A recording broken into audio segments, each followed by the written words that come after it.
الحمد لله رب العالمين وأفضل الصلاة وأتم التسليم على سيدنا محمد وعلى آله وصحبه أجمعين. I don't want to talk much, let's say at the beginning, because we have a limited time, which is 1 hour, and I'm supposed to cover 30 slides in 1 hour. So I will just start by simply introducing myself. My name is Abdulazeem Abozaid. I'm originally a graduate of Damascus University, Kulliyat al-Sharia in Syria, and I have been teaching at different parts of the world, the latest being in Hamad bin Khalifa University, Qatar. Of course, the title of this lecture is Islamic Banking and Finance. So I'll try to quickly cover the most important aspects of this theme, Islamic Banking and Finance. Prof. Abdulazeem, may I opening first, Prof? Then I will let you to give presentations. Go ahead, sorry. Okay. Thank you very much. Good morning, everyone. Welcome to the International Short Course Program 2022. First of all, let us thanks to Almighty Allah. Because of His blessing, we are able to come here to join in this short course class. Secondly, salawat and salam also delivered to our Prophet Muhammad sallallahu alaihi wasallam has guided us from the darkness into the brightness. The Honorable, the Associate Professor Dr. Khalifa as the Dean of Faculty of Law, Universitas Muhammadiyah, Surakarta, the Honorable Professor Abdulazeem Abozaid as the speakers in this short course program with the theme, The Dynamic of Islamic Law. This agenda is organized by Faculty of Law, Universitas Muhammadiyah, Surakarta. Before we jump to the agenda, let me introduce myself. My name is Setiawati. I am as a moderator for these sessions. Also, I warmly welcome to our speakers today, Professor Abdulazeem from Hamad bin Khalifa University, Qatar. Good morning, Professor. Good evening. And I said thank you for all participants who has joined in this international short course program beginning until today that start from Monday, and today is the last day for our program. So ladies and gentlemen, and I will give the time for Professor Abdulazeem, and time is your Professor. You can start to give presentations, Professor. Thank you very much, Sister. Barakallah fikum. So as I said, in the interest of time, I try to very quickly cover the aspects of this presentation, which is Islamic banking and finance, the basics of Islamic banking and finance. Alhamdulillah, as a person, I have taught at different universities courses related to Islamic banking and finance, Maqasid al-Sharia, and I have also gained some practical experience for working for some Islamic banks as a Sharia board member and as a Sharia trainer and advisor. So we'll try to, of course, to convey my experience to you, to pass my experience in theoretically as well as practically in Islamic banking and finance by attempting to cover the most important aspects of this presentation. Islamic finance is based on principles that are derived from the Quran and Sunnah. And this is what distinguishes, of course, the Islamic finance from the conventional finance. The conventional finance is just it's the outcome of human efforts and experiences and I would say, let's say, thoughts and ideas. While Islamic banking and finance, of course, is based in terms of principles, is based on the Sharia text. And when we say Sharia text, we mean by that Al-Quran and Sunnah. Of course, the Sharia text, namely Al-Quran or Sunnah, have not covered all the what we call the laws of Islamic financial law. I mean, all branches of Islamic financial law. Rather, they have just covered the principles, and then came the Sharia scholars and attempted to derive the Sharia rules, the practical Sharia rules from this text, from the Quran and the Sunnah. Now, in Islam, in Sharia in general, and Sharia, of course, means Islamic law. In Islam, the basic principle is permissibility. Permissibility means that everything is deemed to be permissible unless the otherwise is established. And this is very important in the context of Islamic banking and finance because it gives flexibility to Islamic financial law, which means that the Sharia scholars have what we call they have, of course, what we call the authority to structure new Islamic financial products. And they don't have to support the legitimacy of these newly structured products with any evidence from the Quran and Sunnah. As long as the newly established product, financial product, is void of the prohibited elements, and we'll come to, of course, to quickly study the prohibited elements. So as long as the products, the newly established, let's say, transaction or Islamic financial product is void of these prohibited elements, this product is deemed to be permissible. And the one who claims the otherwise have to, he has to support his claim with some evidences. Why? Because permissibility is the original norm in Islamic financial law. Now, of course, when it comes to finance in particular, in Islam, we don't have only this kind of what we call profitable finance. So profitable finance, of course, is the finance which is provided by the commercial institutions, like the Islamic banks. But in addition to this profitable finance, we have under Islamic finance umbrella, we have the so-called non-for-profit finance, like loan, which is commonly known as al-qard al-hasan. Al-qard al-hasan means the interest-free loan. So this is also a means of finance. People can be provided finance through loans and also through zakah. And of course, the meaning of zakah is well known, well understood. It means that, let's say, you support others with your money and you cannot expect any material, what we call return in exchange. So the money that you pay as zakah or as sadaqah, of course, will belong to the party, to the recipients of the zakah or the sadaqah. But sadaqah is also a kind of, it's more general than zakah, because every zakah is sadaqah, but not every sadaqah is zakah. So whatever you pay beyond or above the zakah amount is considered to be sadaqah. So sadaqah is like, it's charity. So you pay others, you assist others with your money. You may finance them, let's say, if they have, let's say, some business ideas and they lack financial resources. So you can finance, let's say, provide, let's say, for example, microfinance to those people to start their own business. And we have as well al-waqf, which is an endowment. Endowment or al-waqf, like, it's a permanent kind of charity. For example, you declare something, a real estate property as waqf, which means that, of course, you no longer have authority. You cannot benefit from that, what we call donated or endowed property, unless, let's say, in exceptional cases. So it belongs now to the party that you specify. For example, you allocate part of your properties to the poor and the needy, or let's say to the students of Sharia, or as a hospital, or as a public, let's say, for a public use or public utility. So this is called waqf. So it's a kind of finance, because it may be used to help people, let's say, start their own businesses, or let's say, to be able to obtain some what we call consumable properties through the waqf. So this is basically, these are what we call the non-for-profit finance. But of course, the most common type of finance in Islamic financial law is the commercial one, or the profitable one, which is, of course, the one which is in use in Islamic financial institutions. So, and this will be, of course, the subject of our study today. Now, how Islamic finance differ from conventional finance?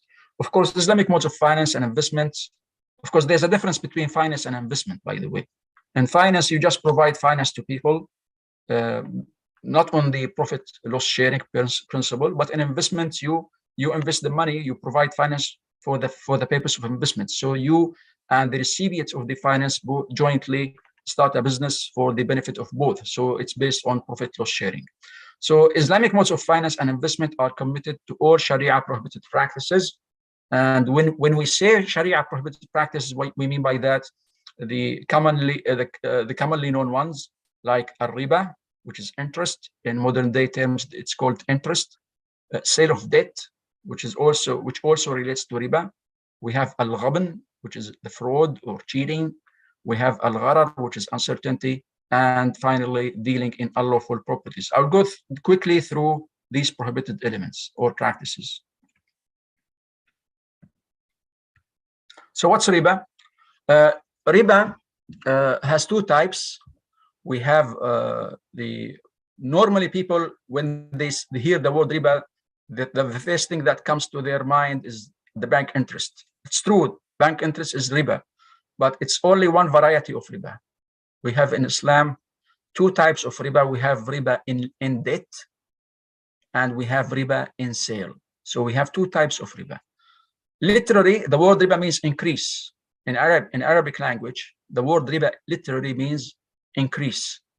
But technically, I mean, the Islamic meaning of the word would refer to the stipulated increase over the loan, which a debtor agrees to pay to his creditor in relation to time. So this is what we call the riba in loan, riba in debt. Now, of course, riba, the word, when we say riba in debt or riba of loan or riba in loan is one application of riba in debt, because debt, the word debt is more general than the word loan. If I lend you money, then this lent amount becomes a debt. If I sell you something on credit, then the selling price becomes also a debt. If I rent, let's say, if I rent out my property, my real estate property, then the rental, which has not been paid yet, becomes a debt. So debt is any financial liability that you will have to repay in the future, that you have to pay in the future, regardless of the reason for having this liability. So it could have resulted out of a loan contract, for example, when you borrow money from others, so the money becomes a debt, but it also may result from a sale contract when you buy something on credit. The Sharia does not merely prohibit riba in loan. Sharia prohibits riba in debt, which is inclusive of riba in loan, which means when I lend you money, the loan has to be interest-free to start with. And after the money has become a debt in your liability, I cannot increase the debt amount in exchange of time. For example, if you fail to repay the debt on time, I cannot increase the debt amount in exchange of time. So Sharia prohibits riba in debt, which means the riba that comes at the beginning is haram, is unlawful, and the riba that comes at the end is also unlawful. The riba that comes at the end when I stipulate a certain increase over the debt amount. So this is called riba at the beginning, riba al-ibtida.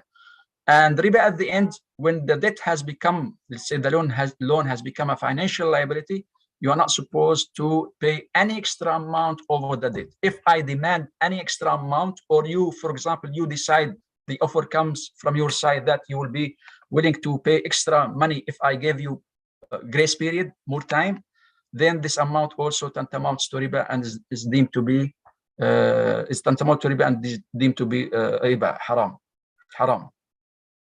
Now, why riba is haram in Islam? Because money doesn't have any intrinsic value. Money is not a commodity in itself. You see, when we say, for example, food, they have intrinsic value because we can consume food, we can eat food. When we say clothes, they have intrinsic value because we can wear them. When we say, for example, glass, it has an intrinsic value because we can use it. But money, what's the use of money? Money is not meant for itself. Money is a means to obtain something that have intrinsic value, something that has a value. So the Sharia says money being lacking or of intrinsic value shouldn't be treated like a commodity. When we sell a commodity on credit, we are allowed to increase the price. If I'm, let's say, selling you my mobile, I can offer you two different prices. Say, for example, the cash price is $500. But if the price is a credit sale, I mean, you will not be paying the price now. You rather, let's say, after 1 month, then say, for example, the price is 600. The Sharia allows me to charge you two different prices based on the time of repayment. But the time of repayment has to be agreed upfront. But the Sharia does not allow me to sell $500 for $600. Why? Because money is not a commodity. And the problem with treating money as a commodity comes from the fact that money has its own functions under Islamic economic theory. Money has its own functions, of course, to play. Money is a means of exchange.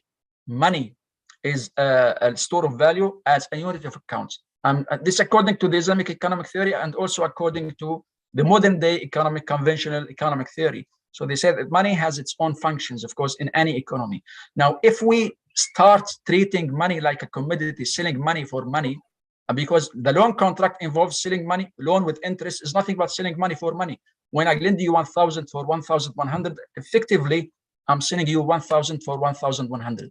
So here, if people are allowed to treat money like commodities, selling it with extra money, this will definitely harm the economic functions of money, because the money will be subject to the same market factors that will lead to instability of the underlying asset, which is money here.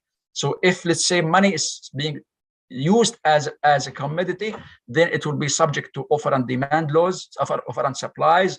It will be subject, let's say, to speculation. That will, of course, affect the stability of money. And it's very critical in any economy for the currency or for money to have a relatively stable value. If there's high volatility in the value of money, then this, of course, will harm the economy. Again, we don't have time, of course, to go into details, but briefly, money in Islam is not a commodity and cannot be treated as such. Now we come to sale of debt. Sale of debt occurs in discounting commercial papers. I told you that when I lend you money or when I sell you something on credit, that money becomes now a debt. And the Sharia says debt cannot be sold. We cannot sell debt. So, of course, when financial institutions or commercial institutions will sell commercial papers, on when they sell debt, of course, they will sell the debt at lower than the face value, because no one will buy the debt certificate for the same face value, right? So they will buy it for a lesser value in order to make some gain in the future. So the Sharia prohibits sale of debt. Sharia prohibits sale of debt in the sense that if I owe you some money, say for example $1,000, you as let's say a creditor, you cannot sell this debt with the $1,000, let's say, for others for 950 cash. This is haram, because effectively when you sell the 1,000 debt certificate for 950, the one who buys this debt certificate is effectively lending you 950 against 1,000, right? And on top of that, there is uncertainty, because myself, I as a debtor may fail to repay the debt on time. So here in selling or in discounting commercial papers, we are breaching the Sharia from two aspects, from two angles. The first one, riba, because when I sell the debt certificate at lesser than the face value, effectively the buyer of the debt certificate is lending me money against the face value, because he will pay, like, say, 950 now, and he waits until the maturity of debt, which is, for example, after 1 month from now, and upon the maturity of the debt, he will be getting, let's say, 1,000. So he's lending 950 for 1,000. So it goes back again to selling money for money, treating money as a commodity. And the other Sharia breach here is the so-called in Sharia gharar, uncertainty, because you are buying a debt, and maybe, and this is likely, it's not rare that, let's say, debtors may fail to repay the debt on time, or maybe they fail to pay the debt at all. So here there's uncertainty of the counter value. You're paying 950, and you're not sure whether you'll be able to get the 1,000 later on or not. So here we have, let's say, riba from one side, as well as gharar or uncertainty from the other side. And also another application of sale of debt is bond, dealing in bonds. Of course, you know that the issuer of a bond will pay you a fixed return over the bond. So when you deal in bond, effectively you are selling money, you're buying money for money, because the face value of the subscription amount or the face value of the bond is guaranteed by the issuer, and on top of it, the issuer will pay you also some fixed return. So again, when you sell this bond in the secondary market, you are selling money for money, and the Sharia says money cannot be sold for money. We have two conditions to fulfill for selling money for money. The two counter values have to be paid on the spot, and there must be equality in amount. If the two values are of the same currency. For example, if I'm selling you American dollar for American dollar, so there must be equality in amount, and the two counter values have to be paid up front on the spot. If I'm selling you, for example, Canadian dollar for American dollar, then there is only one Sharia requirement, which is payment of the two counter values on the spot. but equality in amount is no longer required. So I can, for example, sell you $1 for 2 Canadian dollars, regardless of the market exchange rate. There are many wisdoms, Sharia wisdoms behind these rules, but we don't have time, of course, to go through these wisdoms. Another prohibition in Islam is the so-called gharar, or uncertainty. You see, gharar and riba, uncertainty or riba, they are the most common factors or elements that would render contracts invalid from Sharia point of view. Most of the contracts that are deemed invalid in Sharia are due or because of these two elements or one of them, riba as well as gharar. Now, what the meaning of gharar? Gharar means uncertainty or ambiguity in the contract. For example, like selling the contents of a sealed box. So I'm selling you the contents of a sealed box, and I don't enable you, let's say, to examine or to inspect what's inside this box. So probably you find something valuable, or you find something trivial in value. So it's just like here gambling. You are effectively gambling. So gambling is haram. Why? Because the Sharia says whenever I'm selling a commodity for another commodity, or some, let's say, whenever there's a sale contract between two counter values, both counter values have to be well defined, well known to both contracting parties. And that's why selling the contents of a sealed box without identifying these contents, of course, is unacceptable from Sharia point of view. Another example is buying a commodity for unknown price.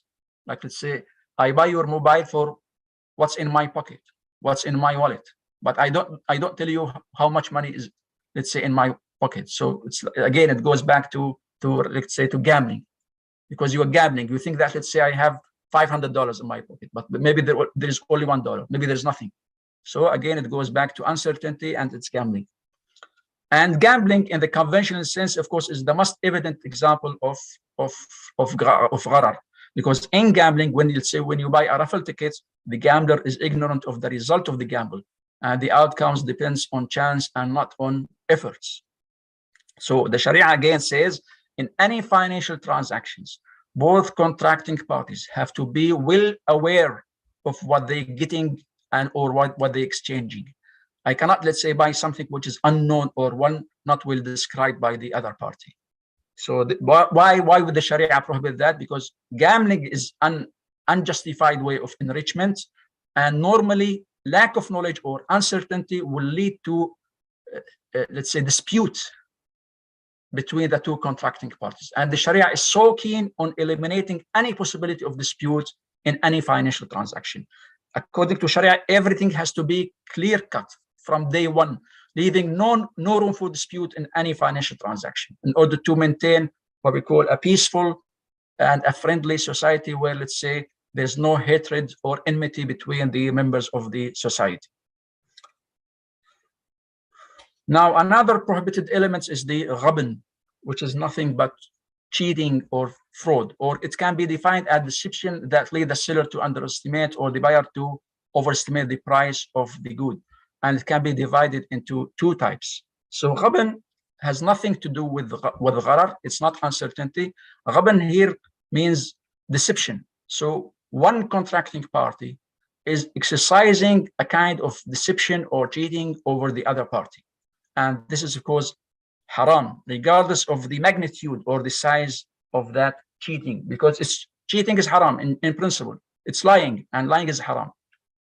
But again, being haram is one thing, and giving, let's say, the party on whom the ghabn was exercised the right to cancel the contract is another thing.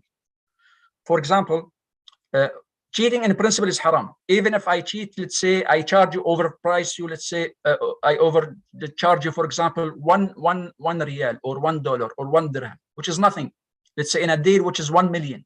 So selling you or overcharging you $1 over in a deal of $1 million is nothing. But yet it's haram if it's through deception or cheating. But this $1, of course, will not give you the right to cancel the deal. Of course, as a seller, as a person who has exercised cheating, I have committed a sin.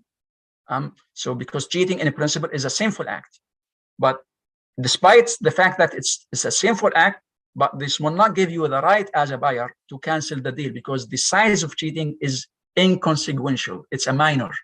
So the fuqaha, they say that if the what we call the the ghabn or the cheating, let's say, if it can be quantified, if it's, let's say, minor, then it will not give the party on whom the ghabn was exercised the right to cancel the deal. But if, let's say, if the gharar or the ghabn was excessive, then it's major, and it gives the party on whom the ghabn was exercised the right to cancel the deal. And maybe we'll ask you, maybe one of you will ask me, let's say, what constitutes a major versus a minor ghabn? The fuqaha have come up with different criteria to distinguish between the two. So the most popular ones, they say that, for example, in real estate property, it's like 20%. So if you sell something above the market price with the exercise of cheating, because you see the Sharia allows the seller to sell what he to sell his properties for whatever price he may wish. For example, I know that the market price of this mobile is only for $200, for example, but this is my mobile and I have the freedom to sell it for $1,000. I mean, the Sharia allows me, of course, to sell whatever I like for whatever price I like, as long as there's no deception, there's no cheating, there's no misrepresentation. So if there's transparency between the two parties, I'm not taking advantage of someone who is not aware of the market price. I'm not trying to promote my property as something, let's say, unique or special. I'm just demanding something, a price which is above the market price, but without taking advantage of one who is not aware of the market price or without mispresentation. This is lawful from Sharia point of view. You see, so the fuqaha said that, or the Sharia scholars say that, if, let's say, I overcharge you in price, let's say I'm selling you something above the market price, and the difference is up to is let's say 20% and above in the real estate, then this will give you the right to cancel the deal, as long as there is, again, deception or cheating. And they say that when it comes to means of transportation, it's 10%. The other items, like, say, a mobile, or they call it movable items, apart from properties and means of transportation, then they say it's 5%. And other fuqaha have the different criteria.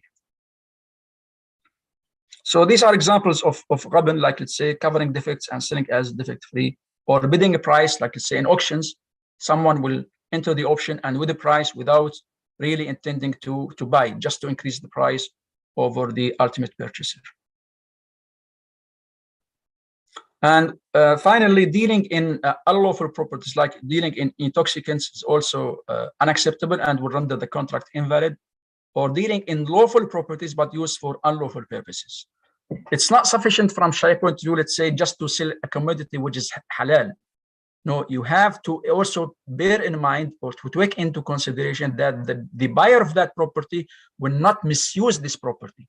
For example, I cannot rent out my real estate property for a company that's known in the market as a casino business company. So this, let's say, this company is known to be running, let's say, a casino business. I cannot rent a property knowing in advance that this company will use this property as a casino, for example. Why? Because I will be indirectly facilitating something haram. If the Sharia prohibits something, then the Sharia would prohibit all means that will lead to that haram. Similarly, I cannot, for example, sell weapons to criminals. Even though selling weapons or guns in principle is lawful, is lawful. But if I know in advance that, say, that my client is a criminal, most likely he will misuse this gun to, let's say, to commit some murders or theft, then of course I have to refrain from this deal. And if I happen to sell, then I will have committed a sin. I cannot sell, similarly, grapes to a winemaker, because the winemaker, knowing that he's a winemaker, he has a winery, most likely he will use these grapes. I'm a farmer, I cannot, or a trader, a businessman, I cannot sell grapes or fruit to a winemaker, because most likely he will use this, because this grapes or this fruit in producing wine. So I will have facilitating a munkar. I have facilitated an evil which is prohibited by the Sharia.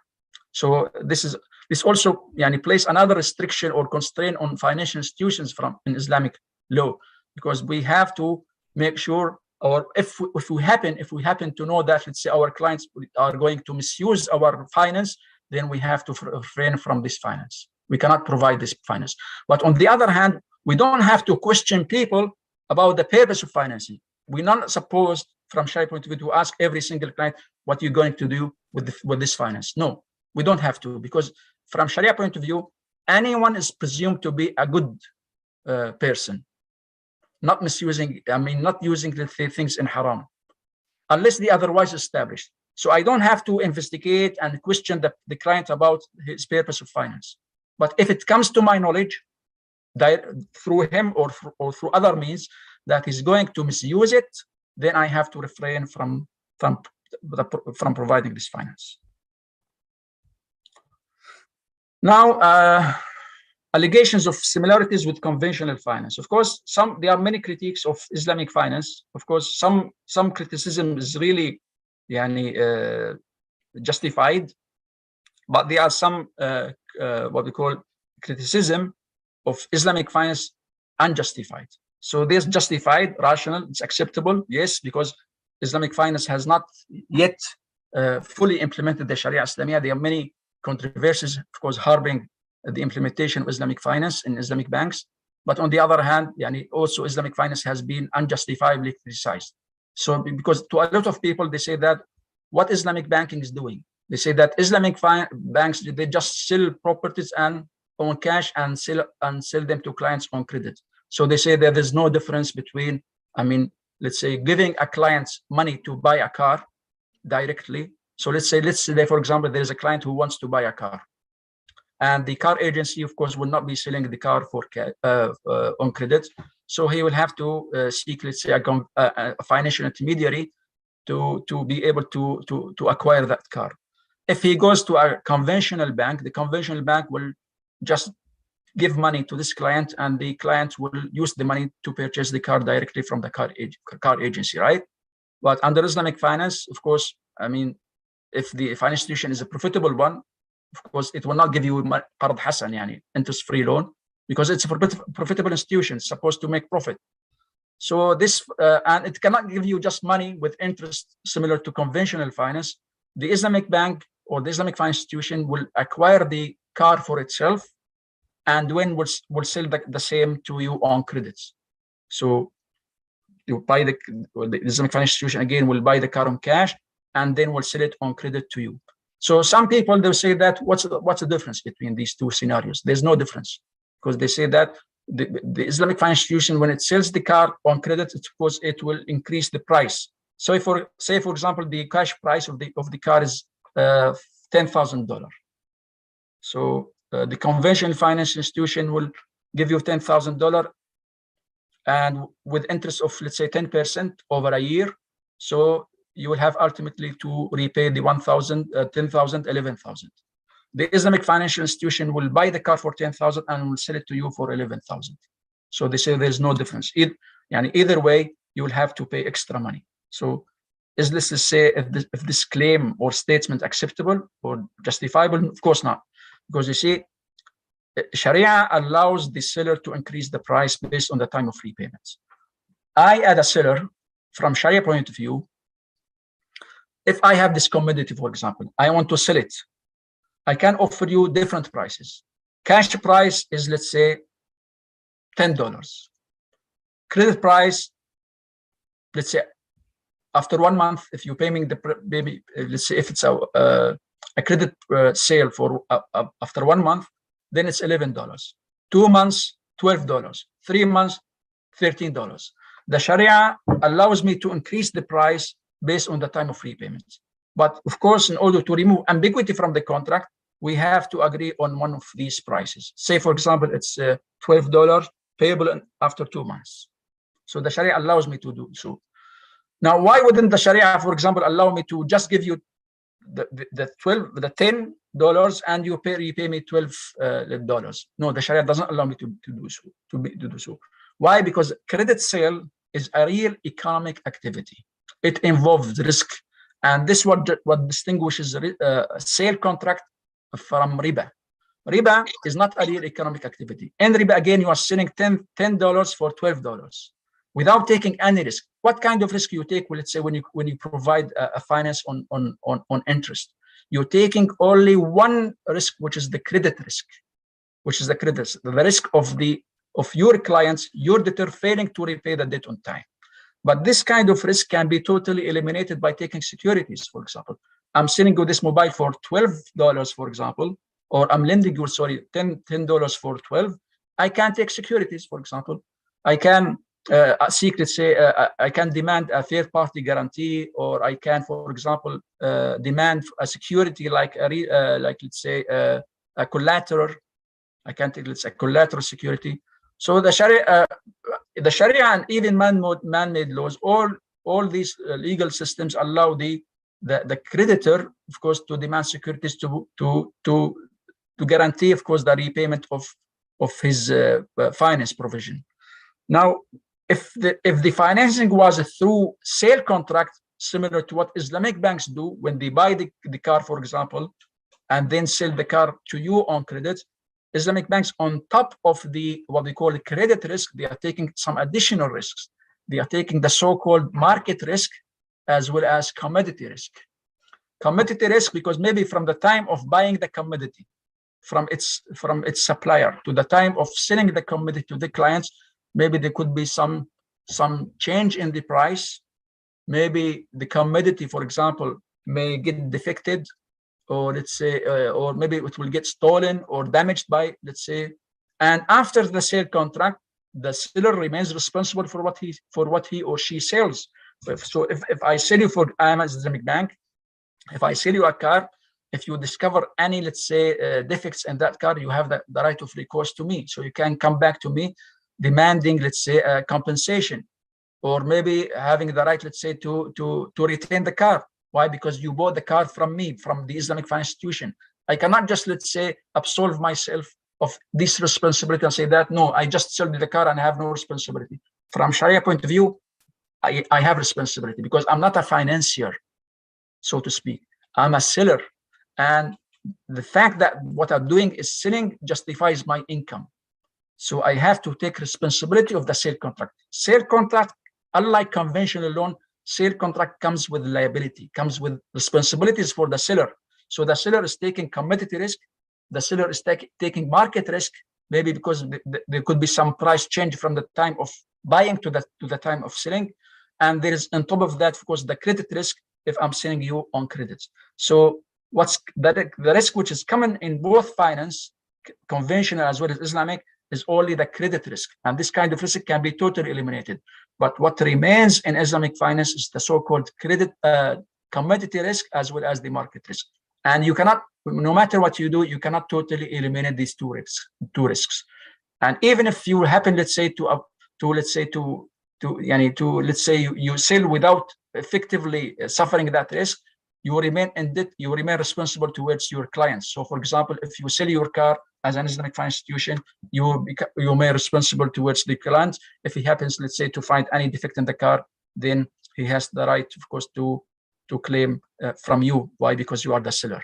But of course, you can refer the client directly to the car agency. But yet, if the car agency does not respond to the client, from Sharia point of view, the Islamic financial institution remains responsible towards that client.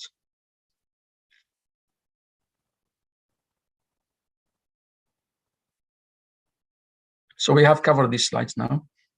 So we'll move now to review some of the Islamic finance products. So we have very briefly covered the theoretical aspect of Islamic banking and finance, and talked about the primary differences between Islamic finance and conventional finance by identifying the prohibited practices that have to be avoided in Islamic finance and the wisdom behind that, very briefly.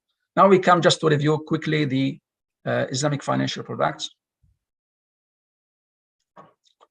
So we have deposit or wadi'a products. We call them, typically they are called wadi'a or deposit products. In Islamic finance, we have the current account, which is based on loan. So when you, for example, open a current account, you are effectively lending money to the Islamic financial institution. And hence, you are not allowed to get any gain from that deposit. So because we know, according to Sharia rules, the loan has to be interest-free, right? So when you open a current account, since the bank guarantees this money deposit in that account, then it's deemed as a loan. And as a loan, of course, it will not entitle you to get any return over it. It's only because the bank guarantees the full return of that money, because it's placed under your disposal. When you open a current account, the money placed in that account is at your disposal. You can withdraw that money in full at whatever time you like. So this means that this money is guaranteed. And being guaranteed means what? Means that it's a loan, because only loan is guaranteed. When you give money to others, if it's guaranteed by a recipient of the money, then it's loan from Sharia point of view. So for the fact that this money is guaranteed by the bank, then it's loan. And if it's loan, you cannot get any return over that money, because this is a very simple and basic Sharia principle. Loan has to be interest-free. No gain from a loan. You cannot profit from advancing a loan to others. But how about, for example, if the borrower willingly rewards you for the loan? For example, you approach me, let's say for a loan. I mean, in your personal capacity, for example, we are friends. So you come to me seeking a loan, and I gave you, for example, $1,000, which is supposed to be repaid after 1 year. So after 1 year, you come back with 1,000 plus $10. Or so you want to, or say, for example, $50. So you give me 1,000, which is the principal amount, plus $50. And there was no agreement implicitly or explicitly between us over this increase, over this increment, which is the $50. You just wanted to reward me for the favor that I have rendered you by providing you with the $1,000. Can I take it? Yes. This is not riba, because it's not stipulated in the contract, and it's not stipulated neither explicitly nor implicitly. So there is no like hidden agreement between us that you will pay me extra money. And Nabi Sallallahu Alaihi Wasallam encouraged the borrowers to repay the debt with increase, to reward the lenders. And Nabi Sallallahu Alaihi Wasallam said to this effect, خِيَارُكُمْ أَحَاسِنُكُمْ قَضَاءً, which means the best of you are those who reward the lenders with some gift. The gift could be an increased amount of the same currency, or it could be, let's say, some fruit or anything that has, let's say, a value.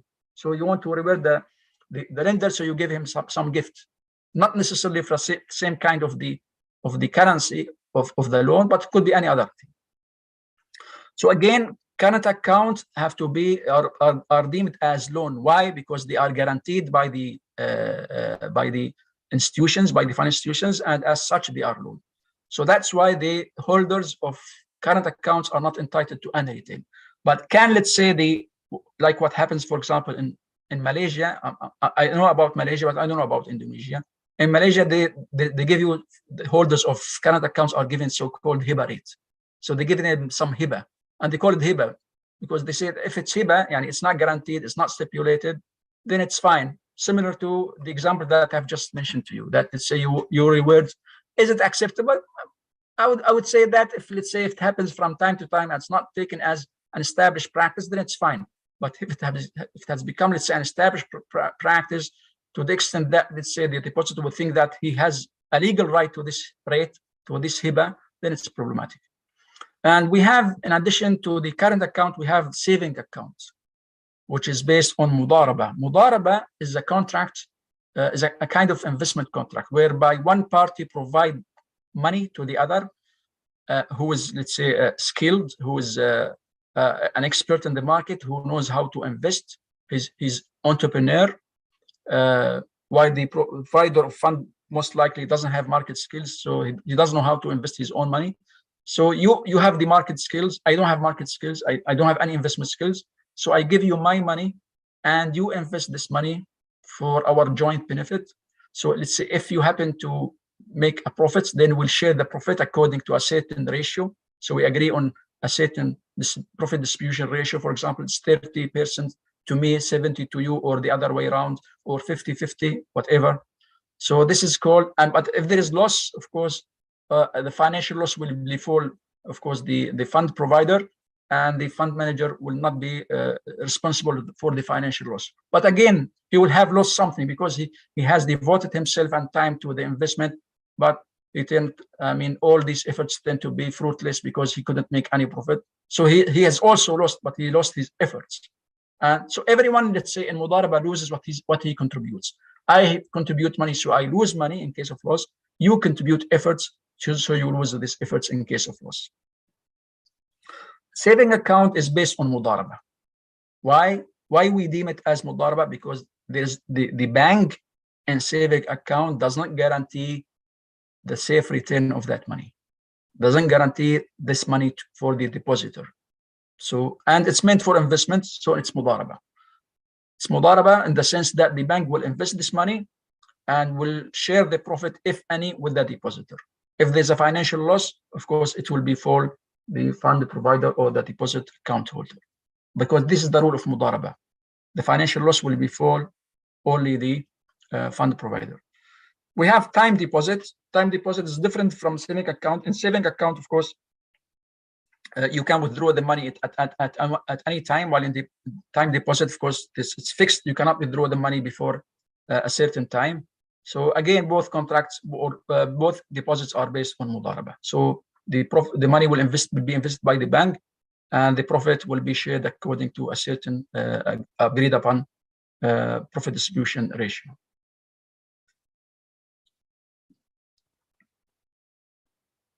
So we have the demand deposit or current accounts, which is based on Qard Hasan. We have the, of course, the holder of a current account will be normally given a debit card, checks, and can do also money transfer through ATM or through online banking or mobile banking, while investment deposits are normally unrestricted. Unrestricted, Mudaraba is of two types, restricted and unrestricted. Regardless of I mean, we don't have time to go into these details, but it's just sufficient for us now to know that investment accounts include the saving accounts and the fixed term deposit accounts. And they are based on Mudaraba. It could be Wakala, but most likely, most commonly Wakala. So there's what we call profit distribution between the two partners. Now we come to the financing products.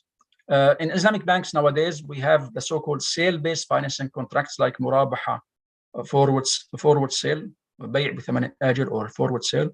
We have As-Salam, Aqd As-Salam, we have Aqd Al-Istisna, Ijara financing, and we have the equity-based financing contracts like Mudaraba and Musharaka.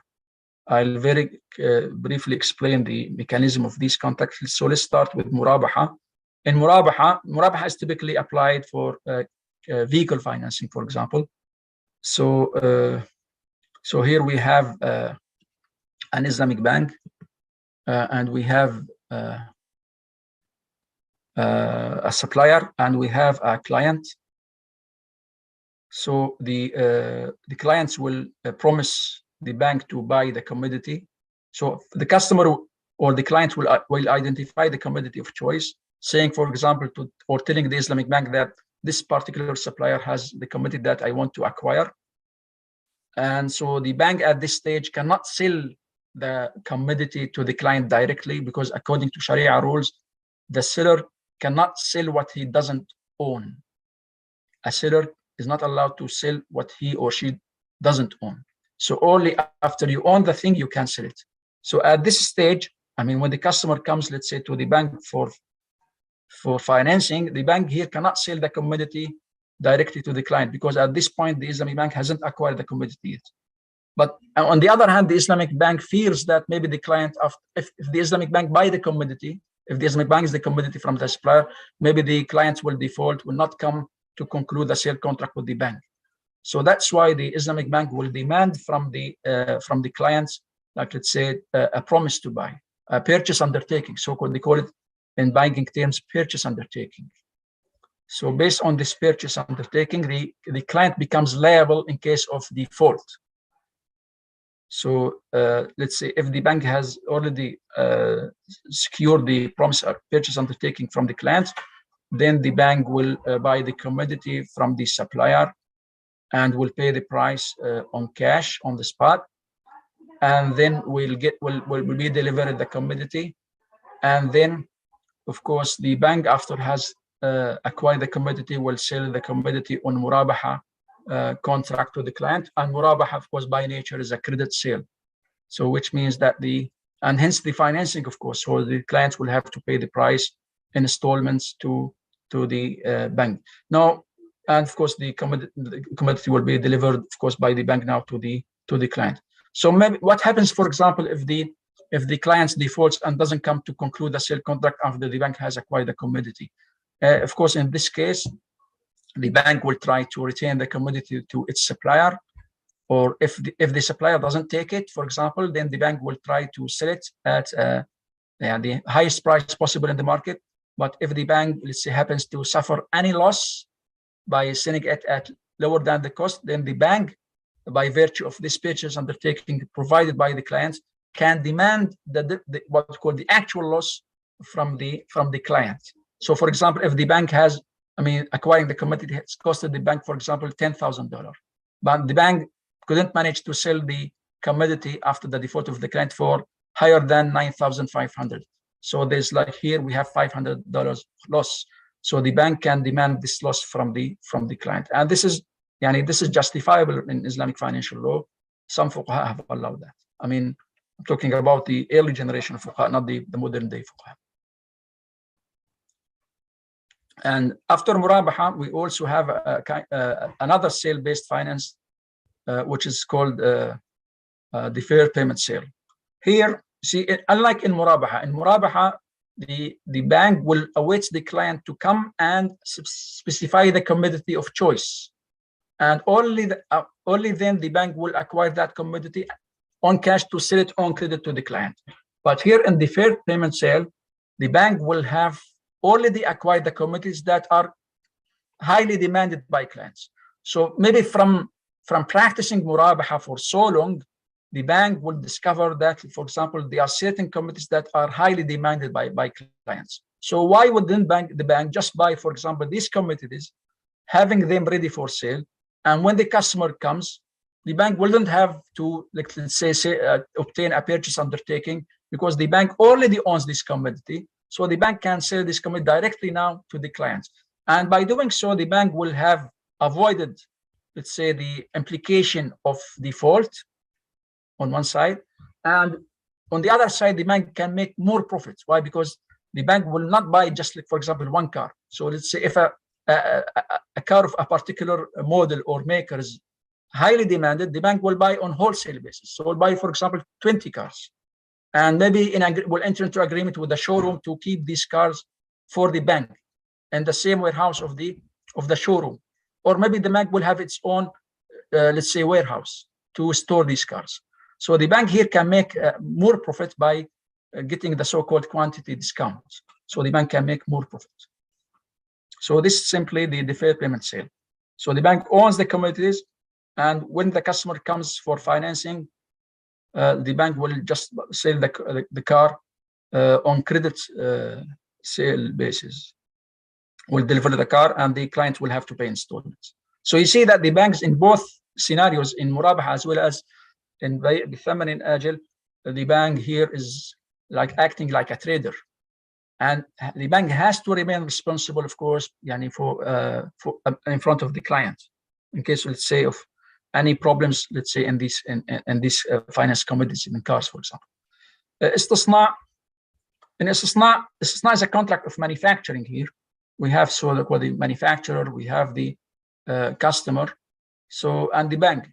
So here the customer will identify the specifications of the the property, for example, to be manufactured, to be constructed. And of course, let's say the customer cannot buy the commodity, the real estate commodity, for example, directly from the property developer, because the property developer or the real estate company sells only on cash basis. So the bank needs, let's say, or the clients needs, let's say, some financing. So here the bank will sign so-called istisna contract of manufacturing between the customer and the bank. So according to which the bank is supposed to deliver the house or the flat or the villa as per specifications determined by the customer. And then the bank will engage the ultimate manufacturer for constructing that villa or that flat or that building. So again, customer will sign a istisna contract whereby the bank is the seller of that villa, and So this is the first istisna contract. It's called istisna. Why? Because it's the underlying asset is something to be manufactured in the future. It's not already made in the market. So it's something that's not existent now, and it's to be made existent in the future. So the customer will sign a istisna contract with the bank, and then the bank will sign another istisna. It's a parallel istisna, a contract with the manufacturer, according to the same specifications outlined by the client. So of course here the bank will have to pay the total cost to the manufacturer maybe in 1 year. So which is, they say, that the time required for manufacturing, for construction. But after the bank has acquired the commodity from the manufacturer, the bank will deliver the commodity, which is here the villa, to the customer, and the customer can repay the price over, let's say, the financing period, which could be 10, 20, 30 years as per agreement. So this is called istisna and parallel istisna. Ijara financing, again, it's a kind of financing. Normally, normally ijara financing is the so-called ijara muttahiyya bit-tamlik, whereby the bank will buy an asset and will lease it to the client. And if upon the successful completion of the ijara period, let's say, for example, the customer wants to acquire a house, and the bank proposes or suggests to, let's say, to the client to provide this financing through ijara. So the bank will buy this house and pay the price cash, and then will lease this house to the client over a period of, let's say, 20 years. And upon the successful completion of the ijara period, the bank will sell this house at a nominal price, at a token price, or maybe will even gift this house to the client. Why? Because the bank will have already covered the cost and made profit from the rentals payable by the clients. So this is called ijara financing, and it's good for the bank, because you see, since the bank throughout the ijara period remains the owner of that property, right? So in case of default, let's say if the customer defaults in payment of the rentals, the bank can claim the assets. So it's more secure for the bank, this ijara financing.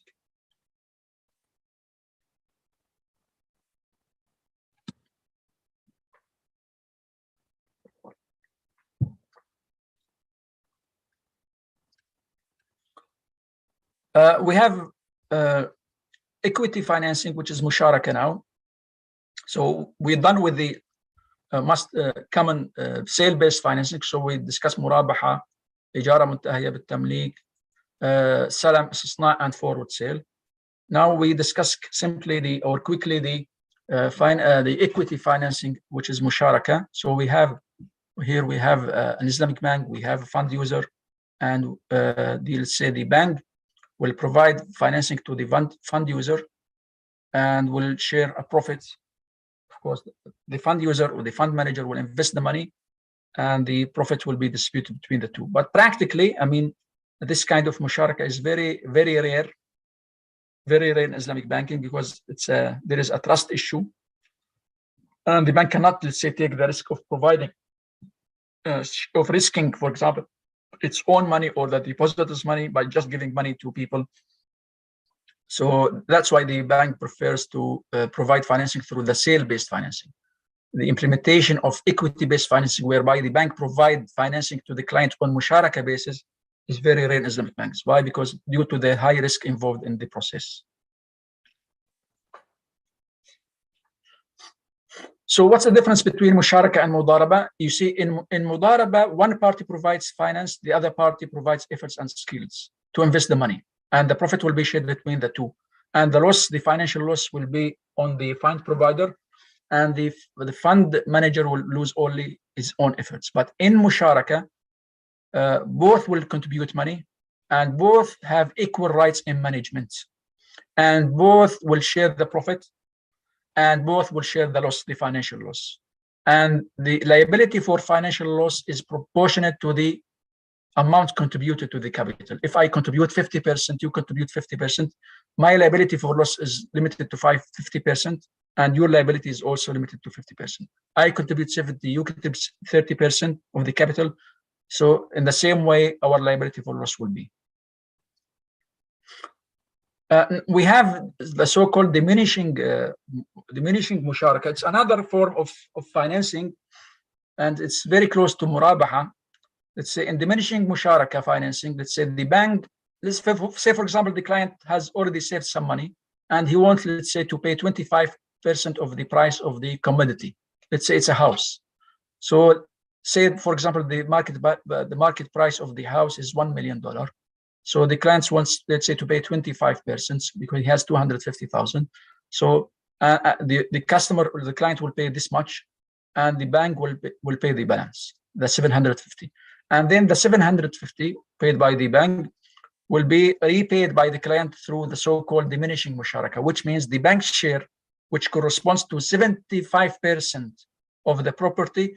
This bank share will be divided into parts, and there's an agreement between the two parties, the client and the bank, that the client will gradually acquire the bank share. So let's say every month or every other month or every 3 months, the client will pay a share of the bank part of the bank share according to a certain price. So gradually, that's why it's called diminishing musharaka, because they start as partners, but gradually the clients will become the sole owner of the property, because the bank share will be divided into parts, and there's agreement that the client will pay the bank share over a certain period of time. And of course, the bank can lease its share to the client so that the client can start residing or using the house from day one. I don't know whether there's much time left, but I just need, let's say, 5 minutes to cover this important topic here, which is what products of ill repute in Islamic banking. You see, assisting the clients, let's say, acquire commodities in Islam is doable. Let's say you want to buy a car, you want to buy a house, the Islamic bank can buy this house, can buy this car, and then sell it to you or lease it to you, right? Or through diminishing musharaka, through ijara muttahiya bit-tamlik, through murabaha, through istisna. So this is doable, as we've already come to know.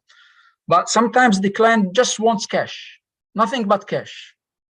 Let's say because the clients, let's say, want to go, to pay some medical expenses, or wants, let's say, to go some vacation, let's say, overseas, whatever.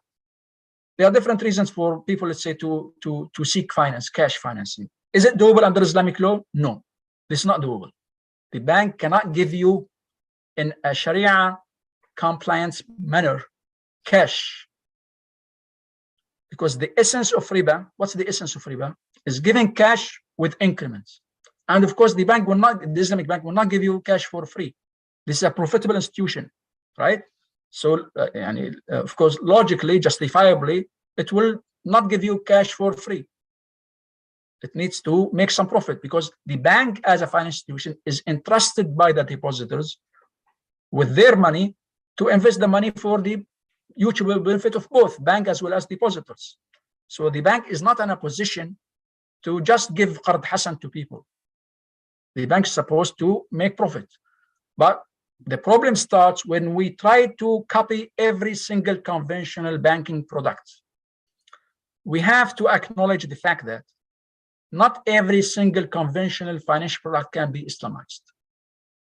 There are some products that cannot be Islamized, like, and most importantly, cash financing. How to give cash to clients? What's the essence of riba? The essence of riba, or the interest-bearing loan, is providing cash with increments. So if this happens in Islamic bank, then this is the essence of riba, regardless of the technicalities that are followed by the Islamic bank to what we call to technically justify that. Because Islamic banks will do what? They will do tawarruq, they will do ina. What's the meaning of tawarruq or ina? Let me explain both of them. So the ina sale, the bank, in order to provide cash to the client, the bank will sell a commodity to the clients, and the client is not here. The client doesn't approach the bank to buy a commodity. The client just wants a cash money. But in order to facilitate that in what we call allegedly Sharia compliant fashion, the bank will sell a commodity to the client on credit sale. Say for example, the clients, let's say, want $100,000 cash. So the bank will sell a property. For example, say the bank has a real estate property. So the bank will sell it for 110, payable in 1 year. So now the client becomes the owner of this real estate property, and the selling price is 110, payable in installments. And then immediately after that, the bank will buy back the same commodity, the same property, for 100,000 cash. So the transaction here boils down to the fact that the client has obtained 100,000 cash, and he will have to pay 110 over 1 year. So the purpose is served here. The customer has obtained the cash, but he will have to pay extra money, and the bank has benefited 10% here. Effectively, the bank has lent 100,000 and charged the client 10% above the 100,000. So the client will have to pay 110. Is this acceptable? Of course not. And there is no single Sharia scholar from the past that has validated this kind of sale. It's some modern day scholars will attribute that to some Islamic schools like the Shafi'i school, but this is wrong. This is totally wrong. None of the Sharia schools would acknowledge or would recognize such kind of sale as halal.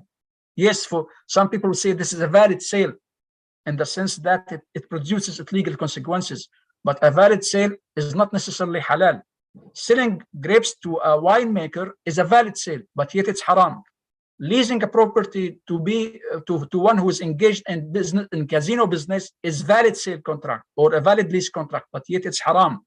So there's a contract can be valid, but yet it's haram. So the same also applies to ina or to tawarruq.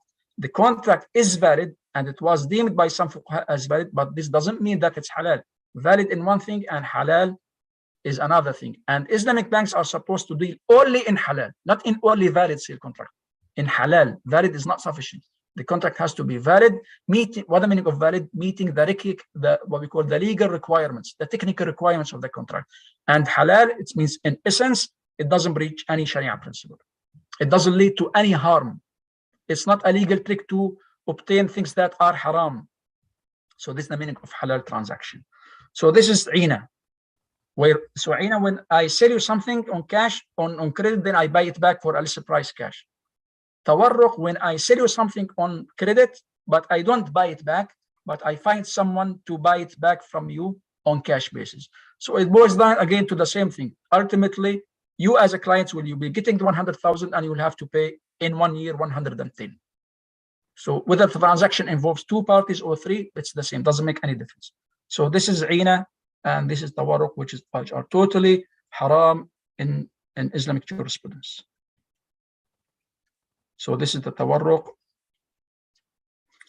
So and this is the conclusion. This is the concluding slide. So when I'm financing, so this can be used as a criterion to identify the Sharia compliant transaction.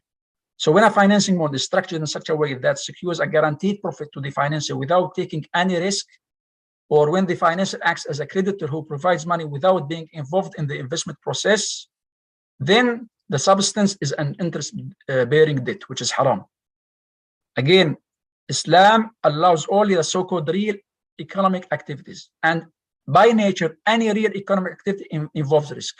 So if you find that the bank is taking no risk whatsoever, just giving money and claiming more money without taking any risk other than the credit risk, then the transaction is not Sharia compliant. This will render the transaction impermissible regardless of its legal form, sale, lease, because the Sharia is not driven by technicalities. Sharia is driven by essence and spirit. So some banks attempt to validate transactions on the basis of their legal forms only, which is totally unacceptable. And with this, I come to the conclusion of my presentation. Thank you very much. Thank you, mashallah. It's such a good topic. Thank you very much, Professor, for the interesting explanations. To implement Sharia banking is very challenging, right? In nowadays, because sometimes not all people can accept Sharia principle. And you said before that not all the conventional product bank can be Islamized. Well, ladies and gentlemen, now are come to the questions and answer sessions. If there is a questions, please raise your hand or typing in the room chat. I will give opportunity for 3 participants first. Before that, please raise your hand, open your camera and also the microphone, and don't forget to mention your name. So please, any questions? I will check in the room chat. Okay, we have one question, Professor. This questions is from Mrs. Amy. Actually, Mrs. Amy is sending chat. All right. The question is, it was stated earlier that carbon is prohibited in Islam because it can harm the buyers. What if the seller, they selling goods with this and set the price is below the market standard? And this action causing losses to the seller. But in the long run, the seller will dominate the market because of the buyer dependence on the gut. This is because they sell goods is more cheaper than other seller. This question is for me. All right. Okay, shall I respond now? Yes, sir, Prof. Okay, you see, the issue of pricing in Islam is of special attention. Islam, in normal circumstances, does not interfere in pricing, whether let's say the sellers demand over the market price or sell at lower than the market price. As long as there's free competition in the market, the Muslim government is not supposed to interfere. Once the Nabi Sallallahu Alaihi Wasallam was asked, let's say, to interfere and price commodities, because there was sudden increase in the price of commodities, but that was a result of a famine. So there was, let's say, a natural reason for the price, let's say, having increased, because there was a famine, a drought, so which caused the price to increase. Nabi Sallallahu Alaihi Wasallam did not interfere, and he said, no, I will not interfere in pricing. So the ulama understood from this that it's not the responsibility of the Muslim government to step in and interfere in pricing commodities. The responsibility of the Muslim government is to ensure that there is a free competition. As long as there's free competition, the market price will be a fair price. But if, let's say, there's monopoly, there's no free competition, then of course there will be artificial pricing. And also to complete the answer to this question, once at the time of Umar ibn Khattab radiyallahu anhu, the second Khalifa of Muslims, they found that someone entered the market and he used to sell at significantly lower than the market price. And that would affect, let's say, what we call the fair price in the market. So maybe he had some certain agenda, like let's say winning the clients ultimately at the expense of others, or trying to drive out, let's say, the other competitors from the market. And it was recorded here that Umar Khattab prevented that person from selling at significantly lower than the market price. So if there is, for example, so we have to, of course, to defend the rights of customers, and also we have to defend the rights of merchants. So if let's say a merchant comes in the market with the intention of destroying the other competitors, then the Islam government here has the right to interfere in order to defend, of course, the common interest of the merchants. So in normal circumstances, the Muslim government is not supposed to interfere in pricing.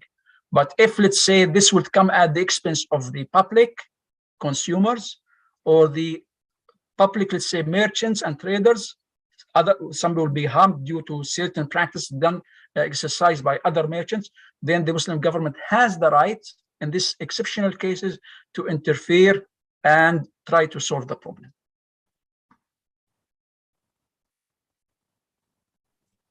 Thank you very much, Professor Abdulazeem.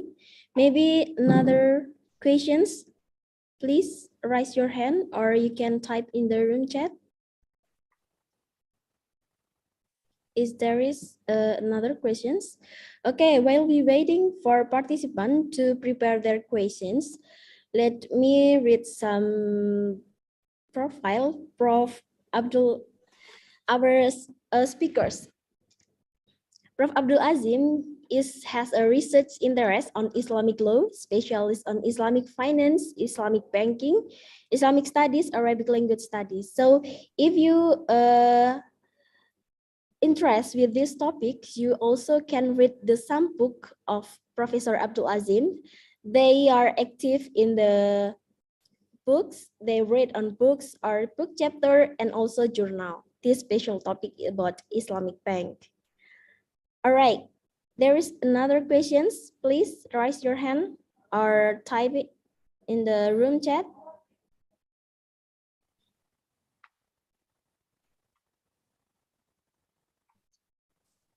Is another questions?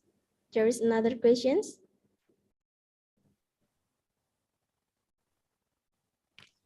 Prof. Abdulazeem is a consultant and Sharia expert also, and trainer in Emirates Islamic Bank Dubai, and also head of Sharia department in Muscat, Oman, Arab Bank, and then also assistant professor in Faculty of Economic International in Islamic University Malaysia, and visiting fellow in Faculty of Economic International Islamic University Malaysia, associate professor in Faculty of Law Islamic in Damascus University, and PhD research in SOS University of London, and now is lecturer in Faculty of Islamic Law Damascus University. Oh, Masya Allah, luar biasa, Prof. Abdulazeem.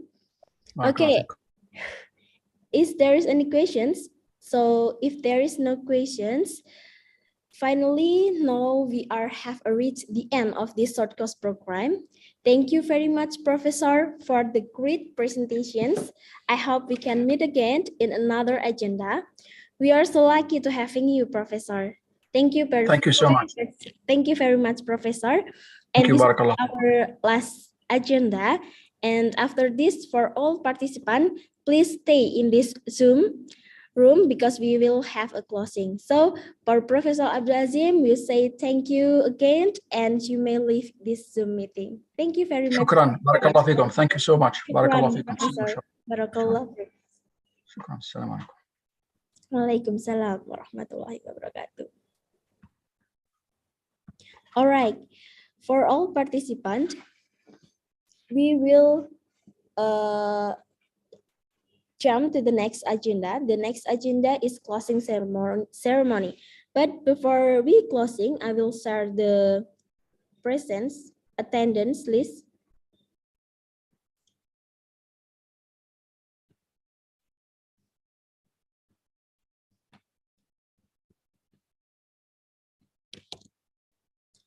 All right, I share the attendance list in the room chat.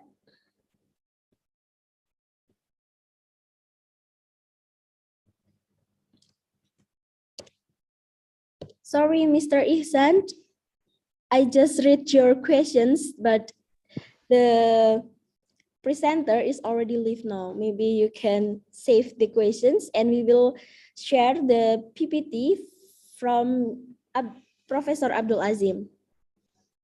All right, you can fill in the attendance list, and now we are going to close this program.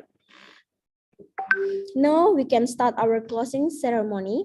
I would like to say thank you for all participants for your active participations. For the next agenda, Mr. Tasha, as the PIC for this program, will deliver closing speech. So, Mr. Tasha, are you ready? And okay.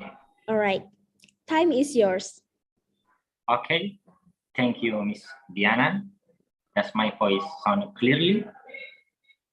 Yes. Okay. Assalamualaikum warahmatullahi wabarakatuh. Waalaikumsalam warahmatullahi wabarakatuh. All praise to Allah subhanahu wa ta'ala, the most glorified, the most high, who have bestowed faith and Islam upon us. Salawat and salam to our Prophet Muhammad, Rasulullah sallallahu alaihi wasallam, peace be upon him. Let me introduce myself first. I am Tasya Panjanugraha, one of those responsible for the event. In this closing event, after we follow all course sequence in general, there may be a number of themes. Islam provides basic guidance in all fields of human life. Civilization, as we know, with all its activity, keep developing. Islamic law currently faced with contemporary issues and get more complex. So, the actualization of Islamic law need to be studied intensively. As we know, all participants, muamalah is basically open and accommodating as long based on Sharia principles. Because of that, the existence of contextual Islamic law is required to respond to the challenge of age.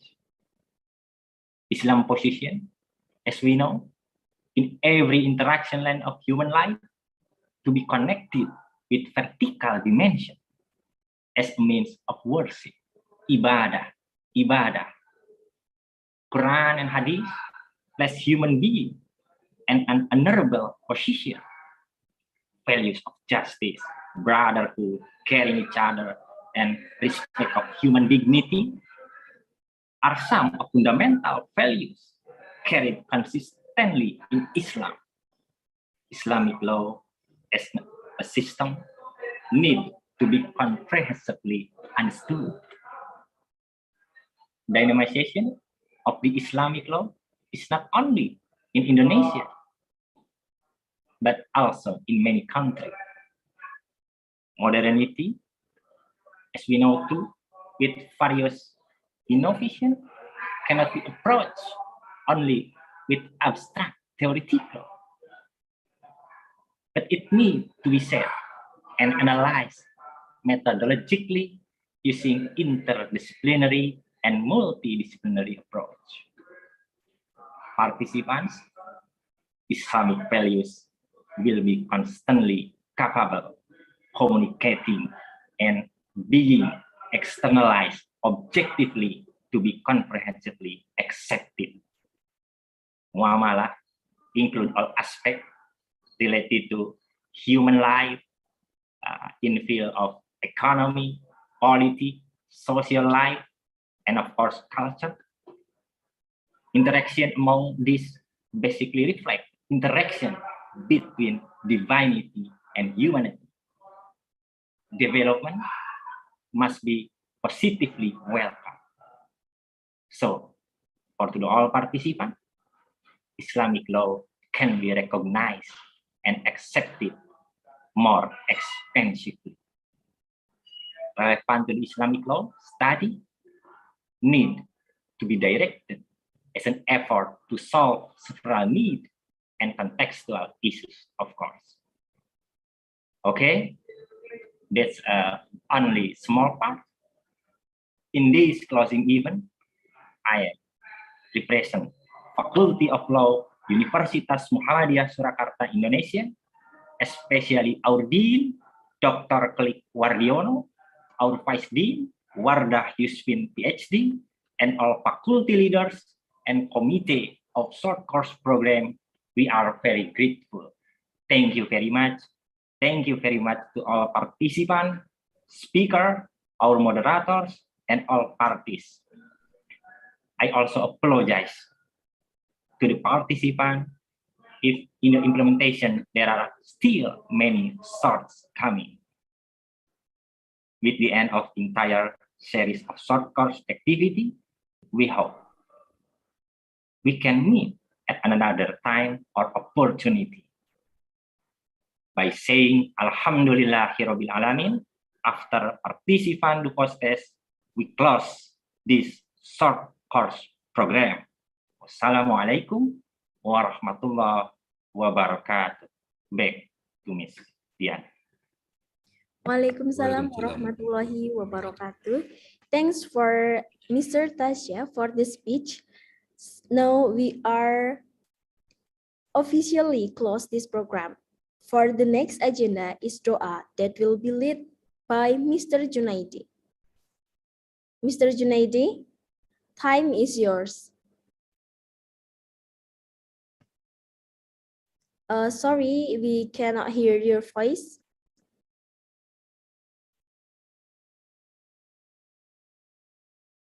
Not yet, mister.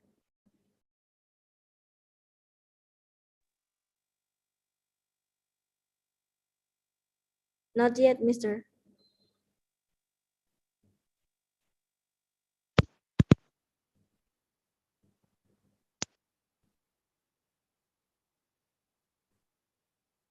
Your voice, we cannot hear your voice, mister.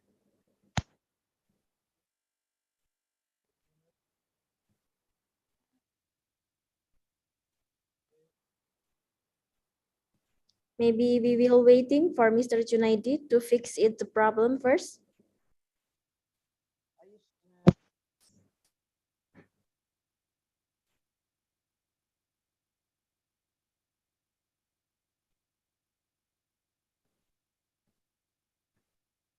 Still cannot hear your voice, mister.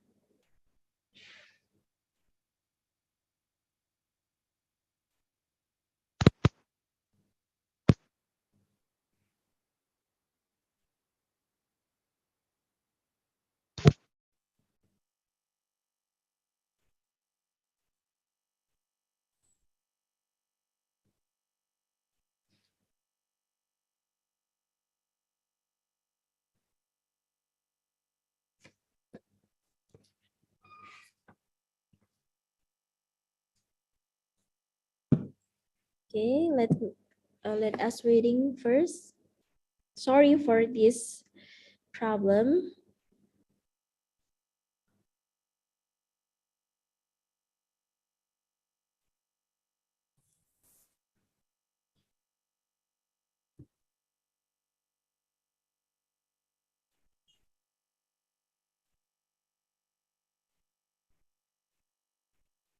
Okay, Bu Diana, have you listened? Yes, yes, we can hear your voice. Okay, time is yours, Mr. Junaidi. Okay. Assalamualaikum warahmatullahi wabarakatuh. Waalaikumsalam warahmatullahi wabarakatuh. Bismillahirrahmanirrahim. Alhamdulillahirabbil alamin, hamdan na'imin, hamdan syakirin, hamdan yuafi ni'mahu wa yukafi mazidah. Walakal hamdu walakal syukru kama yanbaghi li jalali wajhikal karim wa azimi sultanik. Allahumma sholli ala Muhammad wa ala ali Muhammad wa man tabi'ahu bi ihsani ila yaumil ma'ad. Amin. Allahumma inna nas'aluka imanan kamilan wa yaqinan sadiqan wa rizqan wasi'an wa qalban khashi'an wa lisanan dzakiran. Allahumma ighfir lana dzunubana wal ikhwanal ladzina sabaquna bil iman wa la taj'al fi qulubina ghillal ladzina amanu rabbana innaka raufur rahim. Allahumma inna nas'aluka salamatan fid din wa afiyatan fil jasad wa ziyadatan fil ilmi wa barakatan fi rizqi. Allahumma ahsil lana dinana alladhi huwa ismatu amrina wa asli lana dunyana allati fiha ma'ashuna wa asli lana akhiratana allati fiha ma'aduna waj'al hayata ziyadan lana fi kulli khair waj'al mauta lana rohatan min kulli thar. Allahumma inna nas'aluka minal khairi kulli ajilih wa ajilih ma alimtu minhu wa ma lam na'lam wa na'udzika min syarri kulli ajili wa ajilih ma alimna minhu wa ma lam na'lam. Allahumma arinal haqqa haqqa warzuqna ittiba'ah wa arinal batila batila warzuqna istinabah. Allahumma inna na'udzubika min ilmin la yanfa wa min qalbin la yakhsha wa min nafsin la tashba wa min du'ain la yusma. Allahumma ja'al hadzal baladal Indonesia baladan aminan mutmainnan ya'ti rizquha min kulli makan. Rabbana 'alaika tawakkalna wa ilaika anabna wa ilaikal masir. Subhanakallahumma wa bihamdika asyhadu alla ilaha illa anta astaghfiruka wa atubu ilaik. Allahumma ja'al jam'ana hadza jam'an marhumah wa tafaraqana min ba'dihi tafaraqa ma'sumah. Rabbana atina fid dunya hasanah wa fil akhirati hasanah wa qina adzabannar wa qina adzabannar wa qina adzabannar walhamdulillahi rabbil alamin. Wassalamualaikum warahmatullahi wabarakatuh. Waalaikumsalam warahmatullahi wabarakatuh. Thanks to Mr. Junaidi. And now we are officially closing this program. Thank you for all of participants that already joined this program from the beginning until now. I have some announcement for all the participants. After these sessions, we have post-tests. The post-test will start at 12 p.m. until 2 p.m. on Schoology. For participant that already has the account, you can directly join the Schoology link that's shared in the group. And for participant who didn't have the Schoology account, you can follow the instructions based on the PDF file that already sent to the group. And the certificate will be given to the participant who attend or follow the whole short course program and take the post-test.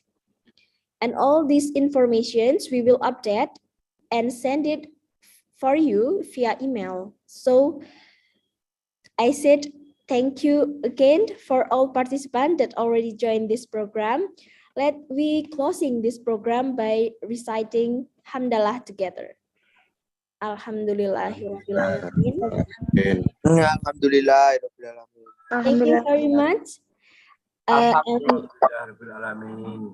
thank you very much for all of the participants. I do apologize if there is a mistake. Wassalamualaikum warahmatullahi wabarakatuh. Waalaikumsalam. Makasih Bu.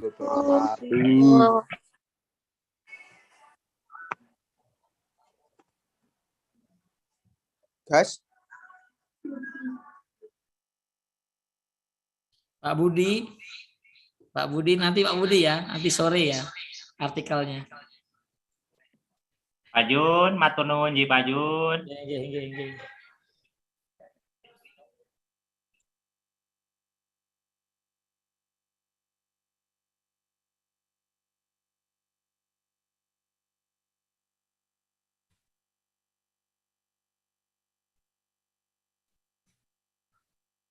Alif ya Bu Diana. Thank you very much. Ya Pak, monggo. Bapak Ibu juga semuanya bisa live. Teman-teman juga silahkan, monggo. Jangan lupa untuk presensinya.